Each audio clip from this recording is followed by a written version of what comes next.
Capítulo 1068. Que qual é Grosele? No sonho, Leonard olhava para frente sem expressão. Havia uma enorme fogueira ali, e havia mais de 10 gigantes de pele azul acinzentada e de apenas um olho que não pareciam diferentes uns dos outros. Para ser honesto, eu não seria capaz de reconhecê-los sem a habilidade de um sem-rosto. Para mim, tirando a idade, penteado, altura, cicatrizes, roupas e maturidade, todos os gigantes parecem iguais. Klein murmurou interiormente enquanto olhava calmamente para a senhorita. Justiça, como se dissesse que isso não deveria confundir um espectador. Audrey ergueu a mão e apontou para um gigante que bebia álcool.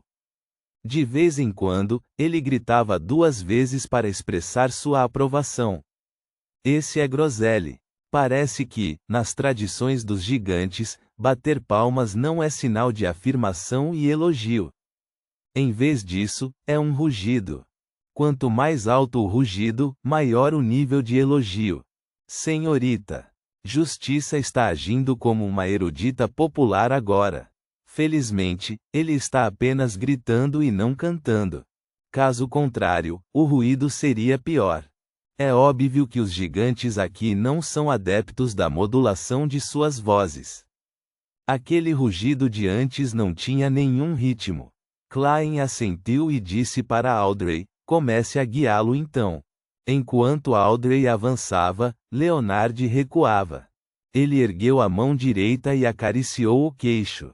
Diga-me, na segunda época, qual raça sobrenatural possuía amplamente as características de Beyonder do Caminho da Meia-Noite? Não são os lobos demoníacos? Klein olhou para Leonard, perguntando-se se o poeta teria contraído a doença tradicional dos falcões noturnos por ter má memória. Eu sei. Leonard manteve sua postura original ao dizer com uma expressão estranha: então como eles agem como o poeta da meia-noite? Ou o nome da poção naquela época era Rugido da Meia-Noite. Não havia um nome de poção no começo, os pensamentos de Klein foram acidentalmente desviados por Leonard. A cena de tais sujeitos agachados no chão e uivando para a lua surgiu em sua mente. Ele não pôde deixar de murmurar: isso pode ser mais adequado para você. Não há necessidade de escrever poemas, o que torna tudo muito fácil. Os cantos da boca de Leonard se contraíram quando ele disse: existem diferentes tipos de poetas. Eu sou do tipo que canta. Enquanto os dois conversavam preguiçosamente, a tentativa de orientação de Audrey gradualmente foi adiante. O sonho de Grosele começou mostrando a floresta minguante, o túnel estéril, a esquina da corte do rei gigante, a cidade do amanhecer e a nação do ouro. Grosele não era um subsidiário das divindades como o rei gigante, e ele só era capaz de ver ocasionalmente essas existências de alto nível enquanto estava de serviço na floresta minguante ou em locais específicos da corte e a passagem do rei gigante. Além disso, ele não ousava olhar para eles de frente, recebendo-os enquanto se ajoelhava e estava com a cabeça baixa. Portanto, não foi capaz de apresentar as imagens do rei gigante Aurmir, da rainha gigante Omibela e do filho mais velho do rei gigante, deus do amanhecer, Bed-Raio. Eles só apareceram borrados. Da mesma forma, Grosele conhecia poucos segredos. Sua compreensão da história e da situação no mundo era completamente incomparável à cantora élfica Ciatas. Porém, um ponto interessante foi que na corte do rei gigante e nos gigantes, o traidor era sinônimo de Sonietrin. Eles alegaram que seu abandono da aliança resultou na morte da ancestral dos sanguíneos Lilith. Klein suspeitava fortemente que, devido ao seu mau humor, Sonietrin obviamente não era bom nessas coisas. A rainha da calamidade parece capaz, mas o problema é que o que ela planeja é extremamente difícil de esconder de seu esposo, um verdadeiro deus antigo, Sonietrin. Em contraste, o rei gigante Aurmir sendo o traidor faz mais sentido. Klein fez uma análise aproximada quando Audrey mudou a direção da orientação em uma tentativa de permitir que Groselli apresentasse qualquer coisa que tivesse visto ou ouvido além da corte do rei gigante. Foi uma pena que, logo após o gigante deixar a corte do rei e passar pela cidade do amanhecer antes de chegar à Nação do Ouro, ele obteve o livro e entrou nele. Ele não sabia muito sobre os estilos e aparências de pessoas de diferentes regiões. Atualmente, a informação mais valiosa é como evitar a entrada principal depois de entrar na corte do rei gigante vindo da cidade da tarde. É através da floresta minguante e do túnel estéril. Audrey encerrou a orientação e voltou para o lado de Klein e Leonard. Isso é muito útil para as explorações subsequentes do Jovem Sol e de sua equipe. Sim, podemos contar a ele na próxima reunião, Klein assentiu. Quando ele estava prestes a sugerir que eles entrassem no mar do subconsciente coletivo do mundo dos livros através do sonho de Groselli, Audrey de repente olhou para trás e disse pensativa. Há um detalhe que é ilógico. Qual detalhe? Leonard lembrou-se seriamente do que viu e ouviu, mas não encontrou nada suspeito. A justiça. Audrey olhou para o mundo e disse, na questão de como o pai e a mãe do rei gigante Aurmir estão enterrados na floresta minguante, a regra de que apenas o deus antigo pode entrar é ilógica. Klein não percebeu que havia algo errado com esse detalhe.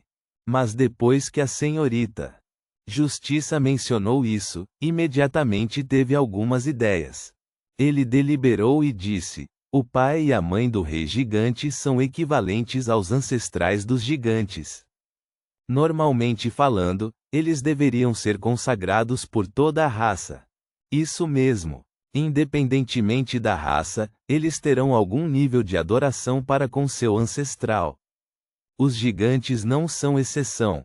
Pelo sonho de Groselli, os guardiões costumam fazer sacrifícios aos ancestrais fora da floresta minguante. Audrey concordou com a cabeça. Se não houver outros fatores de influência, o rei gigante deveria ocasionalmente organizar as coisas e fazer questão de honrar seus ancestrais em vez de tornar uma regra que somente ele pode entrar. Talvez a floresta minguante contenha um perigo imenso. Os gigantes mais antigos não são loucos, violentos e irracionais? Após sua morte, seus cadáveres corromperam o meio ambiente e afetaram toda a floresta.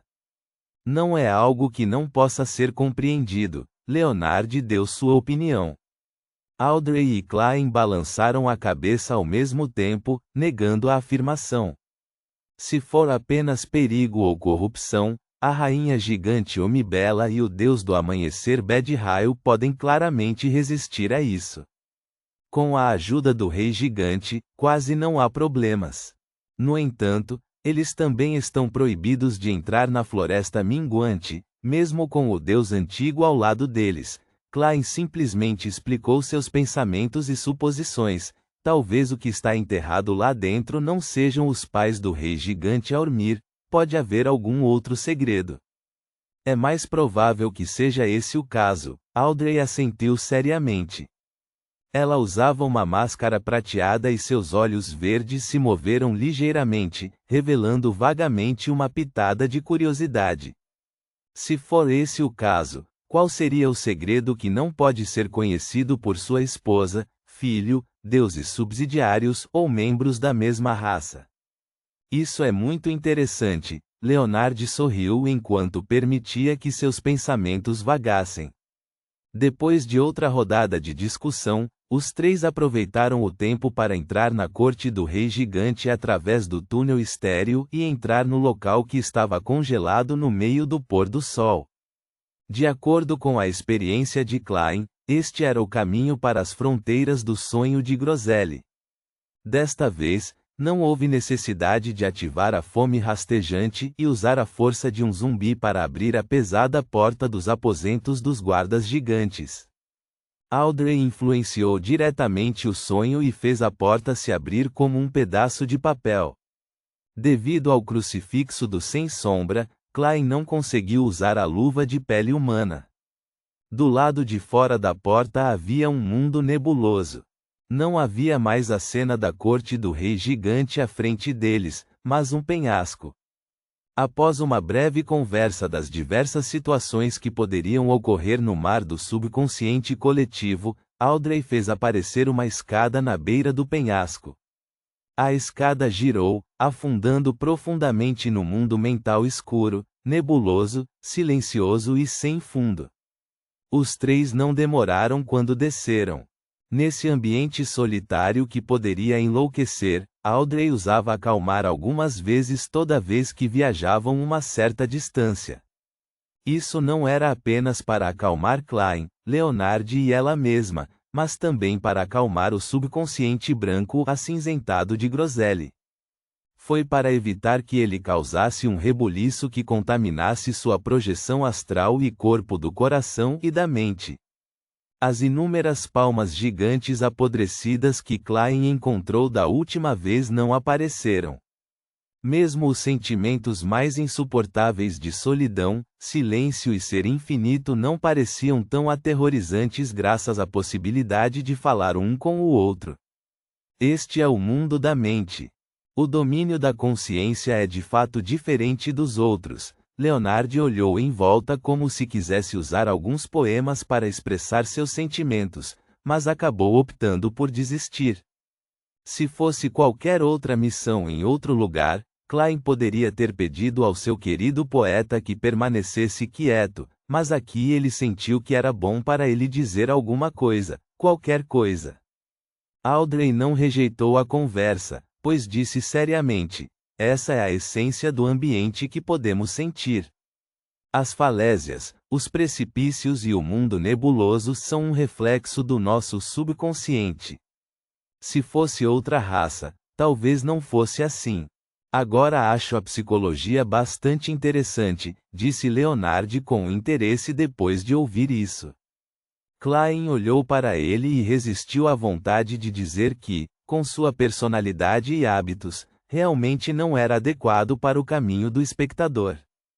Nessa conversa, os três perderam a noção do tempo até finalmente pisarem no chão sólido, mas nebuloso. Olhando para cima, podiam ver as sombras ondulantes. Eles se sobrepuseram e formaram um mar ilusório. Klein, Leonard e Audrey estavam prestes a avançar quando uma tromba de água surgiu de repente. Uma figura um tanto embaçada levantou-se por dentro. Era um gigante azul acinzentado com 6 a 7 metros de altura. Seu peito estava coberto de escamas de dragão e havia todos os tipos de padrões, símbolos e linhas indescritíveis que iam além do que se consideraria uma linguagem normal. Seu único olho vertical estava cheio de veias e emitia uma aura violenta que não podia ser escondida. Tinha indícios óbvios de destruição enquanto roía uma perna humana ensanguentada. Este era um gigante de nível semideus. Ele era uma projeção deixada no mar do subconsciente coletivo. Talvez tenha sido um encontro real com um ancestral humano ou de alguma outra raça, ou talvez fosse algo de que Grosselie e os outros gigantes tivessem ouvido falar. No momento em que ele apareceu, a loucura se espalhou por Klein e companhia como uma praga que poderia infectá-los. Este era um mundo que entrou diretamente em contato com a mente e a consciência. Ponto.